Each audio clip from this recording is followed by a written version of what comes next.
Bonsoir. Impossible de ne pas évoquer en Essonne, comme partout ailleurs, les derniers événements liés à l'affaire Strauss-Kahn, avec au tribunal de Manhattan l'ancien directeur général du FMI en ce moment même pour entendre le procureur le libérer sur parole. Alors la question est de savoir si, selon les Essonniens, son retour en politique est ou non envisageable. Je crois qu'il est grillé à vie. Oui, s'il le souhaite, oui. Je pense pas. Je pense qu'il sera plus trop crédible. C'est la victime d'un coup monté, ça c'est évident, mais bon. Moi personnellement, si j'étais lui, je crois que je ne reviendrais pas. Chacun de son côté espère, bien sûr, qu'il s'en sorte. Bien sûr, on ne demande que ça, hein, parce que quand on est vraiment innocent, il faut le prouver. Après tout ce qui s'est passé, non, les gens ils vont pas changer d'avis, je pense. On n'a plus besoin de lui. Même s'il est blanchi, c'est pas... Tu vois, sa carrière politique, elle est là jusqu'à un coup. L'attitude de DSK uniquement sur le plan féminin me révolte. Il s'est fait prendre dans une nébuleuse. Bon, bah voilà, maintenant la justice doit suivre son cours. Maintenant, il faut faire confiance à la justice, je pense. Oh non, surtout pas. Même s'il est innocent, d'après ces matins qu'ils ont dit à la télévision, ils ont dit qu'il a couché avec cette femme. Donc la politique pour lui, c'est fini. Je lui souhaite bon courage, quoi, parce que malgré tout, on regarde que ça, quoi, le mal. On regarde pas ce qu'il a fait auparavant et tout ça, quoi. Donc, ouais, moi j'aimerais bien qu'il revienne, mais bon, maintenant, c'est les Français qui verront par eux-mêmes. Hein. On passe au féminisme qui fait souvent sourire en politique, mais pourquoi une quarantaine d'associations se retrouvent demain et après-demain pour des rencontres nationales à l'Université d'Évry au travers d'ateliers? Ces associations, elles vont tenter d'inciter les politiques à insérer ce thème dans leur programme pour les présidentielles. Christophe Garnier.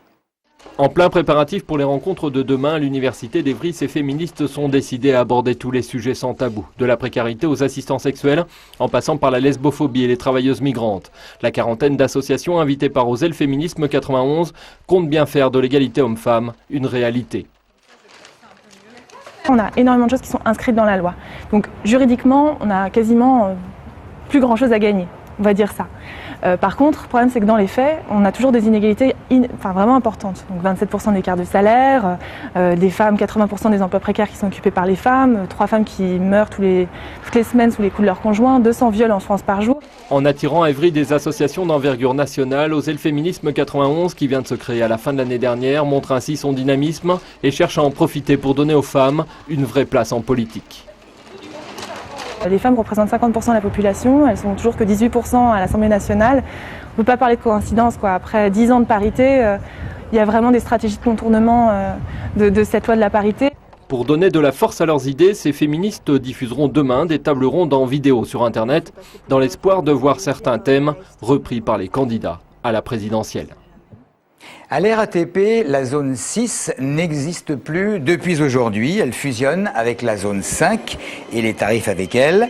Ainsi, l'abonnement au mois passe de 123,60 € à 109,90 €. L'hebdomadaire de 37,60 € à 33,40 € dans le jargon.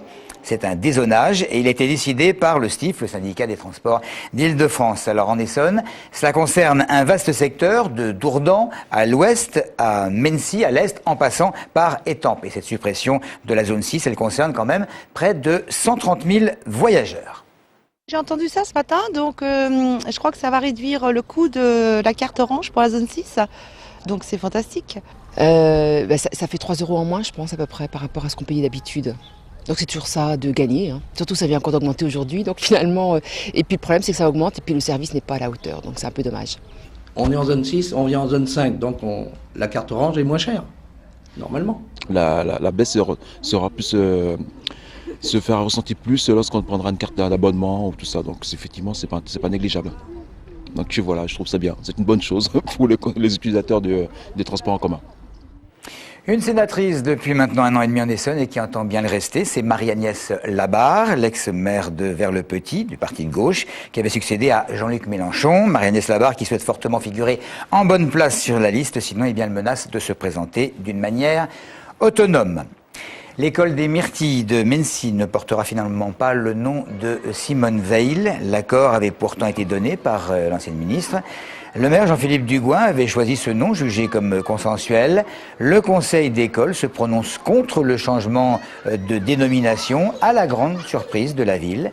L'école des Myrtilles, du nom du quartier, porte ce nom quand même depuis plus de 30 ans.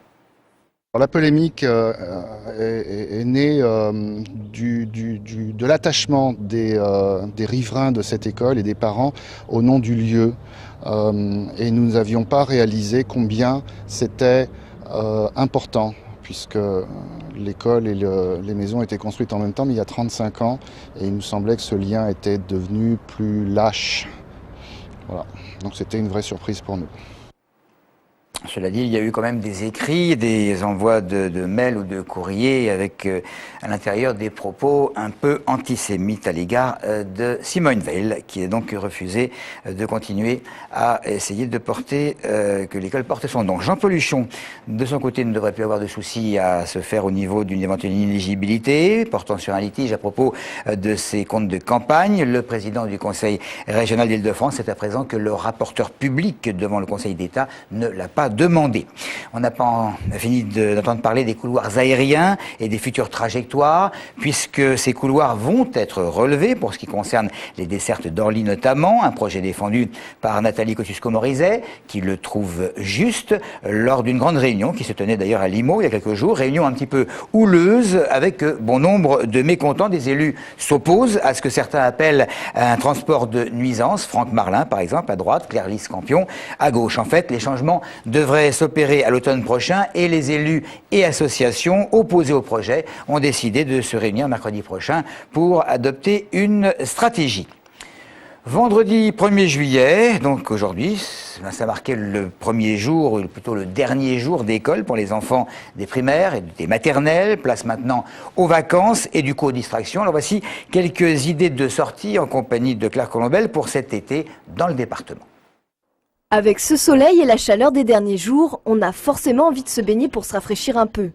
En Essonne, Jean-Vry installe de nouveau sa plage dès demain avec au menu piscine, transat et sable.